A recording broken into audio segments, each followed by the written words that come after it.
In this section right here, what we're going to do is we're going to take a first look at actually creating some small PHP scripts. Idea of this lesson is to get you familiar with integrating PHP with HTML. So first thing I guess you need to know is a little bit about PHP tags. Logan? Yep, if you're going to write PHP, you got to know how to tell it where the PHP is. So we'll first do this by just telling Kristen to write us a script. Okay. So what do we need to do to write a script? Open up the notepad. Okay, now what? Type stuff. Type in head. Type Give in. it the less than. Well, if we want it to be Or do you want to do a completely PHP script? proper, HTML. Yeah, okay. that's what And I'm of course, talking at the end, that's going to finally get closed with HTML. We'll close the tag off. Now let's see. We can say head, as you just said. Yeah, I'm a beginner. Inside head, This we is my can disclaimer. throw in a title and my first PHP script. Wow, And you're a beginner too? we can, yeah, of course. I've never done this before. So we can end the title, and we'll go ahead and end the head section. And now we'll just go ahead and jump on down and do start of body, and we'll go ahead and close the body. I'm just opening and closing these tags just for beginners out there, just to kind of know where I'm working at. Now inside the body, let's come in here and throw some stuff. Now right now, if I just came in at this moment and said, hi there, is this going to actually print out when I see this web page? Yeah. Yes. Okay, because it's just going to be controlled by or fed straight to your browser, right? Right. Okay, the little one-liners. Yes, no, yes. All right. That is this correct. is actually a tape recorder that he just reaches over and presses the button. Excellent. Yes. Never had a Right. tape recorder tell on me before. Okay, so let's just take this and It's the new Sony tape recorder. so we'll do No baloney with Sony. a line break. Now what I want to do is go ahead and throw in some PHP here and have a small PHP script actually echo out some content to my browser, okay, for my Great. actual web page. So to do this, what I need to do is I need to actually tell the PHP parser that here you go, this is something that you need to work with. Right, Logan? Right. If this is named .php, Apache is going to hand this file over to the PHP parser no matter what.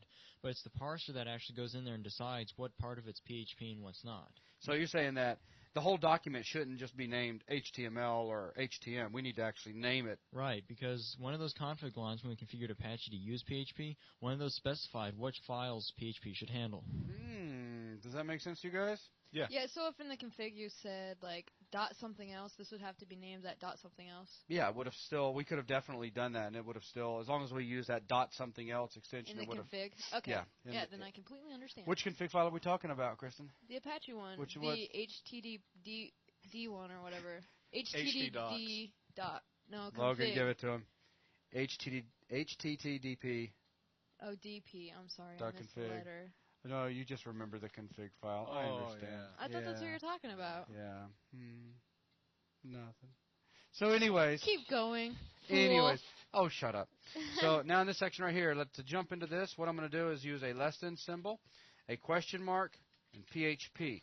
And this will designate that what follows is going to be PHP. So we're now at this point scripting, right? And I'll go ahead, let's jump on down here, and I will end the tag as well. So everything between this starting tag and this ending tag right here is going to be PHP code, okay? So now let's go ahead and jump in here and start writing something. So first line, let's just jump on over here, echo. What's echo mean? Would that be kind of like a print command? Kind of so. Okay. But someone who's never done any program before is going to go, a print command? What is a print command? I can do the print command. Can I go to the store with the print command? What's the whole point? Whatever you echo in this is going to get printed out on your web page. Oh, So okay. if now Kind you of said like how this echo- stuff up here was getting printed out on my web page. Exactly. And am I correct in saying that HTML is reading the hi there, and whatever you put inside the quotes beside echo, the PHP is going to be reading? Well, the PHP is going to actually take that, translate it, and just send it back in an actual final web page format to your browser to just print out, Okay, as that if it makes was no different than this right here. Okay. So we'll just say echo, hi there. What do you want me to say? Kristen. Kristen. You just anywhere you can get that name, right? That's right. Hi there, Kristen. And let's go ahead and just close that off. And we are going to put a semicolon at the end, a terminator. Logan, tell us about terminators. Okay, after echo, you're telling it to do something. You're telling it to send some information to the browser. Now, you need to tell PHP when you're done with that command, when you're done working on that echo, because there's more stuff you could add. You can actually add stuff after the quotes and add more stuff, or add more stuff in the quotes. But you have to tell it when you're done with that echo command and when it should start looking for another command or function. Okay. Like another. No, continue. I'm sorry. Go ahead. No, I'm done. That's a very good explanation. So my question is, all right. Well, we'll come back to my question in just a minute with terminators, because I'm going to talk just a little bit about white space. But first, so what we've got right here is just a basic HTML document, right? We're specifying a title that's going to appear at the top of the browser as our title. Inside our body area, we're just simply sending out some regular text to our browser. Then we're jumping into a PHP script, and we're using just a simple command called echo, and we are sending it something that's inside quotes, which is alphanumeric. Okay, this is something that's not going to be read by the parser as some sort of command or something, but it's just something that's literally going to be echoed back out to your web browser, and we're sending it Kristen. We have a semicolon at the end to terminate this line. Okay, so the parser knows all of the information involved in this line and where the line ends, and that ends the script, and at that point it ends the HTML document. So what I'm going to do is File, Save As. We're going to save it back up under the web root that we created earlier, and I'll go ahead and change this to all files, and we'll call this first PHP dot PHP. Now that's the important part. Make sure to have the dot PHP there at the end so that this file does get handed over to that PHP DLL that we saw earlier so that it could process all the PHP script that's found inside this actual file. So with that said, I'll just go ahead and save this, and we'll minimize it for the moment. And let's come back in here and open up our browser. Let's go back over to localhost and first PHP dot PHP, and there we go. We've got hi there, and we've got Kristen. And the title.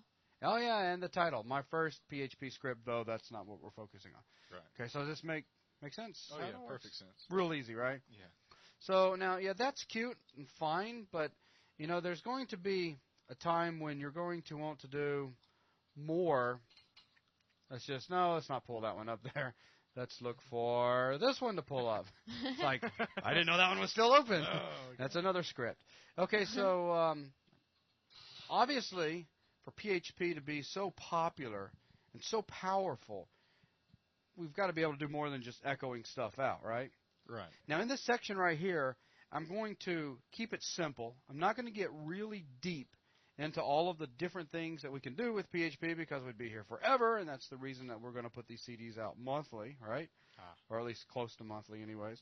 So I don't want to get too deep, but I do want to introduce you to a little bit more. So what I'm going to do, even though we're not going to get into talking about exactly what functions are in depth right now, I do want to go ahead and use a little bit of a function to show you something. So let's go ahead and change our script around. Right now it's saying, hi there, Kristen. If I come in here and let's just take these out, and let's just throw a space in there, what's this going to print out like, Adam? Hi there, Kristen, all is one line. Good deal.